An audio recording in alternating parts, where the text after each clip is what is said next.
Hello नमस्कार दोस्तों। इस वीडियो में हम देखेंगे कि भारत में जो है बैंकिंग सिस्टम कैसे जो है धीरे धीरे यहाँ पे इवॉल्व हुआ है। तो चलिए देखते हैं यहाँ पे भारत में बैंकिंग सिस्टम का विकास। तो 1770 में बैंक ऑफ हिंदुस्तान बना था, जो कलकत्ता में स्थापित पहला बैंक था। ठीक है, तो हमारे यहाँ 1770 में ही बैंक देखने को मिला था। उसका नाम क्या था? Bank of Hindustan. कई बार पूछा जाता है भारत का सबसे पुराना बैंक कौन सा है, तो बैंक ऑफ हिंदुस्तान। उसके बाद ईस्ट इंडिया कंपनी के समय में जो है यहाँ पे तीन जो प्रेसिडेंटी बैंक देखने को मिलते हैं। एक था बैंक ऑफ बंगाल 1806 का था, बैंक ऑफ बॉम्बे था, बैंक ऑफ मद्रास था। तो तीन प्रेसिडेंटी थे। ठीक है, यहाँ पे ये था ऐसे यहाँ पे बी हो गया, बी यम बीबीएम। ठीक है, बंगाल बॉम्बे मद्रास। ठीक है, तो बंगाल बॉम्बे मद्रास में जो है ये पहले बंगाल में आता है, 1806 में आता है, फिर ये 1840 में आता है, फिर 1840। ये सब देखो 1857 की क्रांति के पहले ही बन चुके थे, तो ये भी थोड़ा सा दिमाग में रखना है। ठीक है, उसके बाद पहला जो वाणिज्यिक बैंक होता है वो जो है अवध वाणिज्यिक बैंक होता है। ये 1881 में ओपन करा जाता है। कई बार क्रोनोलॉजी पूछा जाता है, तो पहला जो है वाणिज्यिक बैंक जो होता है अवध वाणिज्यिक बैंक जो है 1881 में हो गया। फिर पीएनबी लाहौर में स्थापित हुआ था, जो है 1895 में स्थापित हुआ।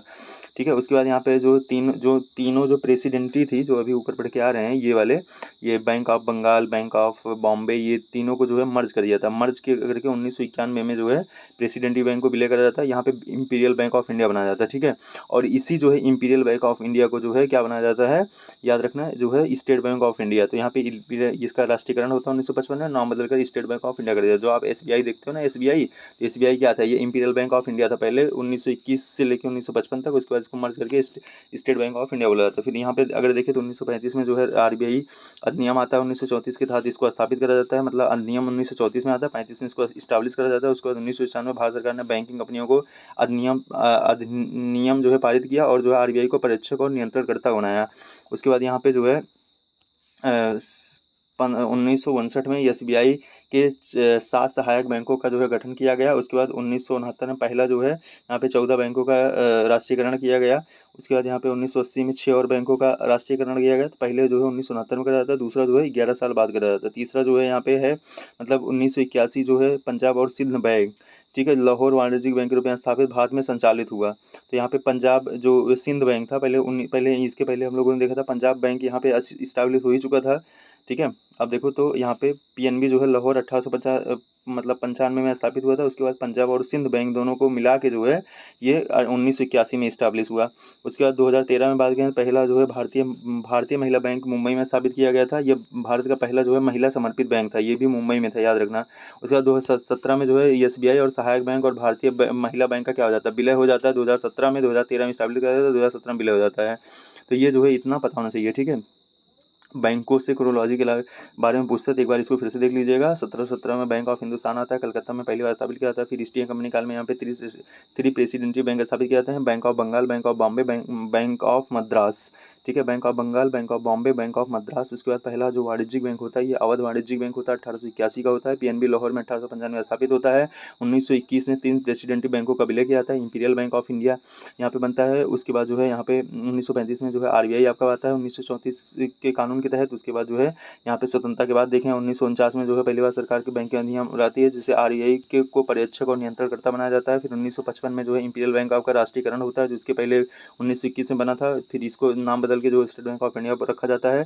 फिर 1959 में जो है एसबीआई के 7 सहायक बैंकों का गठन किया जाता है। 1969 में 14 निजी बैंकों का राष्ट्रीयकरण किया जाता है। फिर यहाँ पे 1980 में 6 और बैंकों का राष्ट्रीयकरण किया जाता है। 1981 में पंजाब और सिंध बैंक को बाद में संचालित हुआ था। ठीक है, उसके बाद 2013 में यहाँ पे भारतीय महिला बैंक जो है स्थापित किया था मुंबई में।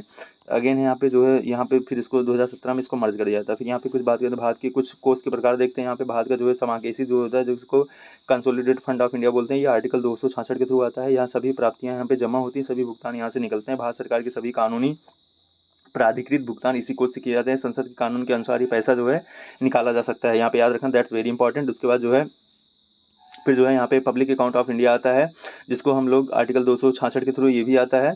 उसके बाद यहाँ पे जो है इसमें जमा नहीं, जबकि सार्वजनिक धनराशि होती है, इसमें कंसोलिडेटेड फंड ऑफ इंडिया में जमा नहीं की गई सभी जो कंसोलिडेटेड फंड इंडिया में जमा नहीं की जाती है वो सब इसमें जमा की जाती है। उसके बाद जो है इसमें जैसे आपका क्या होता है, जैसे पीएफ हो गया, न्यायिक जमा हो गया, बचत बैंक जमा हो गया, विभागीय जमा हो गया, प्रेषण आदि इसमें शामिल है। इसमें सरकारी कार्रवाई से संपत्ति किया जाता है, इसके निकालने के लिए संसद की मंजूरी आवश्यक नहीं है। भारत का जो है आकस्मिक कोष आता है। फिर यहाँ पे जो है ये जो आकस्मिक कोष होता है ये आर्टिकल 267 के थ्रू आता है। इसमें संसद द्वारा तय की राशि इस कोष में समय समय पर जमा की जाती है। अप्रत्याशित खर्चों के लिए राष्ट्रपति के अधीन रखा जाता है।